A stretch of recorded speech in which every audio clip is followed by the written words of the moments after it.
بسم اللہ الرحمن الرحیم۔ آج ہم پڑھیں گے application of old and new method of teaching. Teaching method کیا ہوتا ہے؟ اس کا مطلب ہے کہ کوئی ٹیچر مختلف طریقے اور اصول استعمال کرتا ہے تاکہ طلباء کو بہتر طریقے سے پڑھا سکے اور وہ سیکھ سکیں۔ کیا پڑھانا ہے یعنی کہ سبجیکٹ میٹر، کون سا مضمون پڑھانا ہے، and nature of the learner یعنی کہ اور کس کو پڑھانا ہے، طلباء کی نفسیات کیا ہے۔ ان دونوں چیزوں پر طریقہ تدریس کا انحصار ہوتا ہے یعنی کہ ٹیچر میتھڈ کا انحصار ہوتا ہے۔ Approaches for teaching can be generally divided into two kinds. دو اپروچز ہیں ٹیچنگ میتھڈ کی، کون سی؟ ایک ٹیچر سینٹرڈ اپروچ اور اسٹوڈنٹ سینٹرڈ اپروچ۔ پہلے ہم دیکھتے ہیں کہ اپلیکیشن سے کیا مطلب ہوتا ہے۔ اپلیکیشن ہوتا ہے کسی چیز کو استعمال کرنا۔ اب میتھڈز استعمال کرنے ہیں تو یعنی کہ ان طریقوں کو ہم عملی طور پر کیسے استعمال کر سکتے ہیں۔ ٹیچر کو چاہیے کہ وہ مضمون، کلاس کے حالات یا کلاس کا جو انوائرمنٹ ہوتا ہے اور جو طلباء کی نفسیات ہوتی ہے، اس کی جو لرن ابیلٹی ہوتی ہے، اس کو دیکھتے ہوئے پرانے اور نئے طریقوں کو ملا کر پڑھائے۔ اس کی اگزامپل دیکھتے ہیں کہ جو ٹیچر ہے وہ صرف لیکچر دینے کی بجائے لیکچر کے بعد اس ٹاپک کی ویڈیو دکھائے، طلباء سے سوال جواب کرے اور یا پھر گروپ ڈسکشن کرے۔ ٹیچر سینٹرڈ اپروچ اس میں کیا ہوتا؟ اس میں یہ ہوتا تھا کہ جو ٹیچر ہے وہ سکھاتا تھا یعنی کہ لیکچر دیتا تھا، اور جو طلباء ہے وہ صرف سننے والے ہوتے تھے۔ جیسے کلاس میں ایک لیکچر ہو رہا ہے اور جو طلباء ہے وہ خاموشی سے سن رہے ہیں۔ اسی طرح اسٹوڈنٹ سینٹرڈ اپروچ میں کیا ہوتا ہے، اس میں ٹیچر اور جو طلباء ہوتے ہیں دونوں سیکھنے کے عمل میں شریک ہوتے ہیں، یعنی کہ جو ٹیچر ہے وہ پڑھاتا ہے اور جو طلباء ہے وہ سوال کرتے ہیں اور آپس میں بحث بھی کرتے ہیں کہ یہ اگر یہ کویشچن اس طرح ہو رہا ہے تو یہ کیوں ہو رہا ہے، کنسیپچولی چیزوں کو لے کے چلتے ہیں۔ نیکسٹ ہے ٹیچنگ میتھڈ کون سے یوز ہوتے تھے۔ پری ٹیکنالوجی ایجوکیشن یعنی کہ ٹیکنالوجی آنے سے پہلے کس طرح ایجوکیشن دی جاتی تھی۔ اس میں یہ ہوتا تھا کہ جو ٹیچر ہے صرف وہی جو ایک نالج کا، انفارمیشن کا ایک واحد سورس ہوتا تھا۔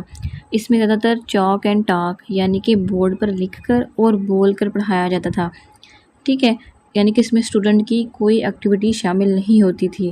کوئی اسٹوڈنٹ ہے وہ کوئی سوال جواب ہی نہیں کرے گا تو اس سے کیا ہوتا ہے، جو اس کی انٹلیکچوئل ابیلٹیز ہوتی ہیں وہ کم ہونا شروع ہو جاتی ہیں۔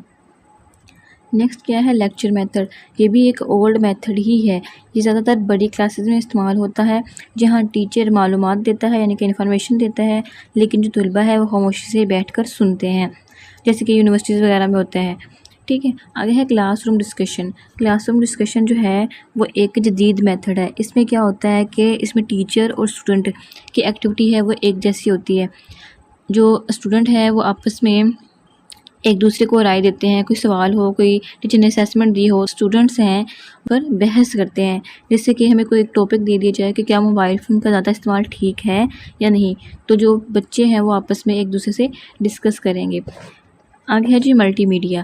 ملٹی میڈیا میں کیا ہوتا تھا کہ اس میں ویڈیو، آڈیو یا تصویر کے ذریعے یا اینیمیشن کے ذریعے بچوں کو سکھایا جاتا ہے۔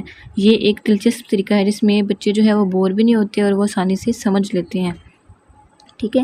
Hands on activity. Hands on activity کا مطلب ہے کہ بچے خود پریکٹیکل کر کے دیکھتے ہیں، اور جو تجربات ہیں وہ خود کرتے ہیں، وہ خود چیزوں کو اپنے ہاتھ سے کر کے دیکھتے ہیں، تو کیا ہوتا ہے ان کی جو انٹلیکچوئل ابیلٹی ہے وہ بہتر ہوتی ہے اور وہ چیزوں کو زیادہ بہتر طریقے سے سمجھ سکتے ہیں اور ان کو یاد رکھ سکتے ہیں۔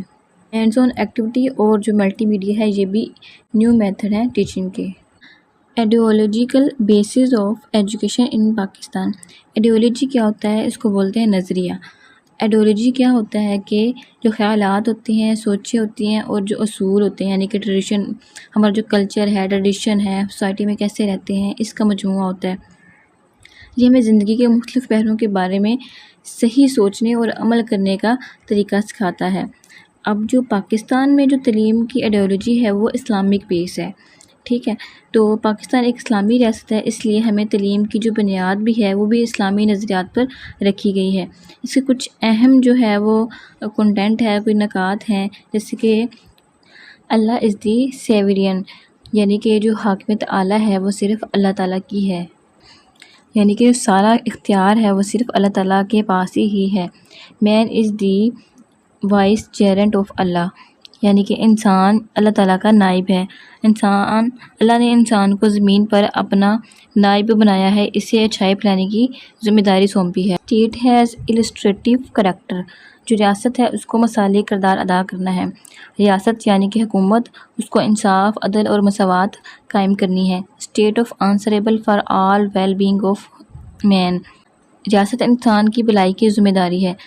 حکومت کی ذمہ داری ہے کہ وہ لوگوں کی فلاح و بہبود کا خیال رکھے، جیسے تعلیم، صحت، روزگار، بیسک جو رائٹس ہوتے ہیں وہ دے، بیسک جو نیڈس ہوتی ہیں وہ دے۔ Ideological foundation affect the thoughts of national curriculum designer, یہ جو نظریات ہیں یہ ہمارے نصاب کو متاثر کرتے ہیں۔ اب جو نصاب ہے اس میں اسلامی تعلیمات شامل کی جاتی ہیں، قومی زبان، تہذیب اور کلچر کو محفوظ رکھا جاتا ہے، طلبہ کو اچھے اخلاق دیے جاتے ہیں، حب الوطنی اور جو انسانیت کی خدمت ہے اس کا سبق دیا جاتا ہے۔ اس کے اندر 3 فاؤنڈیشن ہے، اس کی کون سی؟ فلسفیکل یا آئیڈیالوجیکل فاؤنڈیشن، سائیکولوجیکل فاؤنڈیشن اور سوشل کلچر فاؤنڈیشن۔ سب سے پہلے ہمارے پاس فلسفیکل آئیڈیالوجیکل فاؤنڈیشن، اس میں کیا ہے؟ اونٹولوجی، واٹ از ریئل، یعنی کہ حقیقت کیا ہے، جیسے کہ کیا چیز حقیقت ہے؟ اللہ تعالیٰ حقیقت ہے، ہماری روح، یہ کائنات، یہ ساری چیزیں حقیقت ہیں، ٹھیک ہے۔ ایپسٹمولوجی یعنی کہ سچ کیا ہے، علم کیسے حاصل ہوتا ہے؟ قرآن، تحقیق اور مشاہدہ، یہ چیزیں ہم کرتے ہیں تو ہمیں علم حاصل کرتا ہے۔ ایکزولوجی یعنی کہ اچھائی کیا ہے، اچھا کیا ہے اور برا کیا ہے، اس کی پہچان ہوتا ہے۔ جھوٹ برا ہے، سچائی اچھی ہے، یہ چیزیں ہم سمجھتے ہیں، ٹھیک ہے۔ Philosophical implications for curriculum development, curriculum کی ڈیولپمنٹ پر جو فلسفیکل کے اثرات ہیں وہ کون سے ہیں؟ Ideology guides curriculum objectives, content, experiences and evaluation process, جو نظریہ ہے وہ نصاب کے مقاصد، مواد، تجربات، جو تشخیصی عمل ہے اس کی رہنمائی کرتا ہے۔ It helps preserve and transfer core culture value, جو ہماری کلچر ویلیوز ہیں اس کو آئندہ نسلوں تک منتقل کرنا ہے۔ نیکسٹ ہے کہ اس میں کیا ہوتا ہے کہ اس میں طلبہ کو عملی زندگی کے لیے تیار کرنا ہوتا ہے، یعنی کہ ان کی جو تنقیدی سوچنے کی صلاحیت ہے اور مسئلہ حل کرنے کی مہارت ہے اس کو فروغ دیا جاتا ہے۔ نیکسٹ ہے ہمارے پاس سائیکولوجیکل فاؤنڈیشن۔ سائیکولوجیکل فاؤنڈیشن مین کہ انسان کیسے سیکھتا ہے، اس میں بچوں کی ذہنی، جذباتی اور سماجی نشو و نما کا خیال رکھا جاتا ہے۔ اس کے کچھ اہم اصول ہیں، وہ کون سے ہیں؟ Effective learning often follow the principles of moving from simple to complex, جو ایک پر اثر اور افیکٹو لرننگ ہوتی ہے وہ کیا ہوتی ہے؟ وہ ہمیشہ ایزی ہوتی ہے اور پھر کمپلیکس کی طرف بڑھتی ہے، یعنی کہ ایزی سے ایڈوانس کی طرف موو کرتی ہے۔ سائیکولوجیکل فاؤنڈیشن دلچسپ مواد سیکھنے میں مدد دیتی ہے، اگر سبق دلچسپ ہو تو بچہ شوق سے سیکھتا ہے۔ گروپ میں سیکھنا زیادہ مؤثر ہوتا ہے، ہم بچوں کے گروپ بنا دیں کہ اب گروپ میں بیٹھ کے سیکھیں تو بچے آپس میں کمیونیکیٹ کرتے ہیں، اگر ان کو کوئی ٹاپک دے دیا جائے تو وہ اس ٹاپک کے بارے میں ایک دوسرے سے بحث کرتے ہیں، سوال جواب کرتے ہیں، تو گروپ ورک سے کیا ہوتا ہے کہ بچہ جو ہے اس کی سیکھنے میں بہتری آتی ہے۔ Depth in learning arises from applying diverse theories, models and concepts، کسی بھی چیز کو گہرائی میں سمجھنے کے لیے یا سیکھنے کے لیے جو مختلف آئیڈیالوجیز ہوتی ہیں، ماڈلز ہوتے ہیں اور جو کنسیپٹ ہوتے ہیں ان کا استعمال ضروری ہوتا ہے۔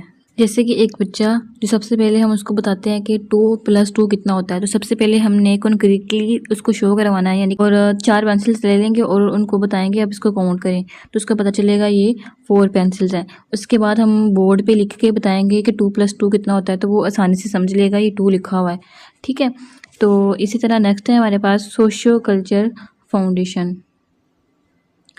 کیریکولم کے بنانے میں جو سوسائٹی اور جو کلچر کا جو کردار ہے وہ بہت اہم ہے، یعنی کہ معاشرہ اور ثقافت ہمارے نصاب پر بہت اثر انداز ہوتے ہیں۔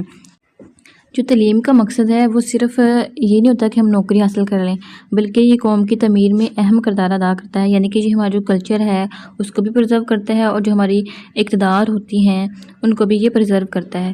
Social values and norms influence the curriculum to ensure the continuity and adaptation of culture, جو سوشل ویلیوز ہوتی ہیں اور جو ہماری نارمز ہوتی ہیں وہ کیریکولم پر اثر انداز ہوتی ہیں اور اس بات کو یقینی بناتی ہیں کہ جو ہمارا کلچر ہے اس کو اڈاپٹ کیا جائے اور اس کو اگلی نسلوں میں منتقل بھی کیا جائے، یعنی کہ اس کی کنٹینیوٹی کو انشور کرواتی ہیں۔ جیسے کہ ہم اپنے نصاب میں جو قائد اعظم کی زندگی ہے اس کے بارے میں یا جو اقبال کے اشعار ہیں ان کو شامل کر دیں، تاکہ نئی نسل کو ملکی تاریخ اور قومی سوچ سے جوڑا جا سکے اور انہیں پتہ ہو کہ قائد اعظم نے کون سا کردار ادا کیا تھا اور اقبال نے کیا کردار ادا کیا تھا۔ آگے ہے guiding principles for socio culture curriculum design. سماجی اور ثقافتی نصاب کی تیاری کے رہنما اصول کون کون سے ہیں؟ اب آپ بتائیں کہ جو نصاب بنانے والے ہیں وہ کون ہوتے ہیں؟ نصاب تیار کرنے والے افراد جیسے کہ ٹیچر ہو گئے یا تعلیمی ماہرین ہو گئے، وہ بھی اسی معاشرے کا ایک حصہ ہوتے ہیں، اس لیے ان کے فیصلوں پر بھی ثقافت، رسم و رواج اور معاشرے کی اقدار کا اثر ہوتا ہے۔ ظاہر ہے وہ ایک اچھے معاشرے میں رہ رہے ہوں گے تو ہی اچھا ایک نصاب بنا سکیں گے، لیکن اگر وہ اپنی ثقافت کو جانتے ہی نہیں، ان کے رسم و رواج کیا ہیں وہ جانتے ہی نہیں، معاشرتی اقدار کون سی ہے وہ جانتے ہی نہیں، تو ایک اچھا نصاب کیسے بنا سکتے ہیں؟ ٹو بی افیکٹو، مؤثر نصاب کیسا ہوتا ہے، یعنی کہ افیکٹو نصاب کیسا ہوگا؟ معاشرتی اقدار اور ضروریات کو سمجھنے والا ہوگا، بچوں کو اچھا انسان اور معاشرے کا فائدہ مند شہری بننے میں مدد دے گا، بچوں کو ایسا علم دے گا جو ان کے کلچر اور روزمرہ زندگی سے جوڑے۔ تو اس سینس میں لے لیں کہ اگر کسی علاقے میں پانی کی کمی ہے تو جتنی اہمیت پانی کی کمی کی وہ سمجھ سکتے ہیں اتنی ہم نہیں سمجھ سکتے، ٹھیک ہے؟ تو وہاں کے نصاب میں پانی کی اہمیت، بچت اور صفائی پر خاص توجہ دی جائے گی۔